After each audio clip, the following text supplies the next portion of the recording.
Hello all, ಇವತ್ತು ice cream scoop ಥರ ಬರೋ ಗಟ್ಟಿ ಗಿಣ್ಣ ಹೇಗೆ ಮಾಡೋದು ಅಂತ ನೋಡೋಣ. ನನಗೆ ಇಲ್ಲಿ ಹಸುದು ಗಿಣ್ಣದ ಹಾಲು ಸಿಕ್ಕಿತ್ತು 1 ಲೀಟರ್. ಅದರಲ್ಲಿ ಇವತ್ತು ಅರ್ಧ ಅಷ್ಟೇ ಮಾಡ್ತಾಯಿದ್ದೀವಿ. ಅದಕ್ಕೆ ಅರ್ಧನ ನಾನು ಪಾತ್ರೆಗೆ ಹಾಕ್ಕೊಂಡು ಈ 3 ಕುಟ್ಕೆ ಆರ್ಗ್ಯಾನಿಕ್ ಬೆಲ್ಲನ ಸಣ್ಣಕ್ಕೆ ಈ ಥರ ಪುಡಿ ಮಾಡ್ಕೊಂಬಿಟ್ಟು ಆ ಹಾಲಿಗೆ ಗಿಣ್ಣದ ಹಾಲಿಗೆ ಆ್ಯಡ್ ಮಾಡ್ತಾಯಿದ್ದೀವಿ. ಇಲ್ಲಿ ನಂಗೆ ಗಟ್ಟಿ ಗಿಣ್ಣ ಬೇಕು ಅಂತ ಹಸು ಹಾಲು ಆಗಿದ್ದ ಕಾರಣ ನಾನಿಲ್ಲಿ ಯಾವುದೇ ಬೇರೆ ಹಾಲನ್ನ ಯೂಸ್ ಮಾಡ್ತಾಯಿಲ್ಲ, ಗಿಣ್ಣದ ಹಾಲನ್ನ ಅಷ್ಟೇ ಗಿಣ್ಣ ಮಾಡೋಕ್ಕೆ ಯೂಸ್ ಮಾಡ್ತಾಯಿದ್ದೀವಿ. ಯಾಕೆಂದರೆ ಈ ಥರ ಮಾಡಿದ್ರೆ ಕೇಕ್ ಥರ ಗಟ್ಟಿ ಗಿಣ್ಣ ಬರುತ್ತೆ. ಇದಕ್ಕೆ 2 ಏಲಕ್ಕಿನ ಕುಟ್ಟಿ ಪುಡಿ ಮಾಡ್ಕೊಂಬಿಟ್ಟು ಹಾಕ್ಕೊಳ್ಳಿ. ಆಮೇಲೆ ಇದನ್ನು ಸೋಸ್ಕೋಬೇಕು ನೀವು ಚೆನ್ನಾಗೆ, ಅದು ಏನು ಕಲ್ಲು ಅದೇನು ಇರಬಾರ್ದು ಅಂತ. ಇವಾಗ ಒಂದು ಸ್ಟ್ಯಾಂಡು, ನಾನು ಇಡ್ಲಿ ಕುಕ್ಕರ್ ಯೂಸ್ ಮಾಡ್ತಾಯಿದ್ದೀನಿ, ನೀವು ನಾರ್ಮಲ್ ಕುಕ್ಕರು ಯೂಸ್ ಮಾಡ್ಕೋಬೋದು. ಒಂದು ಸ್ಟ್ಯಾಂಡ್ ಇಟ್ಬಿಟ್ಟು ಅದರಲ್ಲಿ ಗಿಣ್ಣ ಇಟ್ಬಿಟ್ಟು ಮುಚ್ಚಬೇಕು.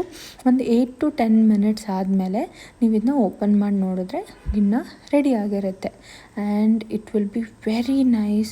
ನೋಡಿ ಯಾವ ಥರ ಸ್ಕೂಪ್ ಥರ ಬರ್ತಾಯಿದೆ. ಐಸ್ ಕ್ರೀಮ್ ಸ್ಕೂಪ್ ಯಾವ ಥರ ತೆಗಿತೀವಲ್ಲ ಆ ಥರ ಫುಲ್ ಗಟ್ಟಿಯಾಗಿ ಗಿಣ್ಣ ಬರುತ್ತೆ. ತುಂಬ ಚೆನ್ನಾಗಿ ಬರುತ್ತೆ. ಈ ಥರ ಒಂದು ಸಲ ಟ್ರೈ ಮಾಡಿ ನೋಡಿ. And you will thank me later. See you guys.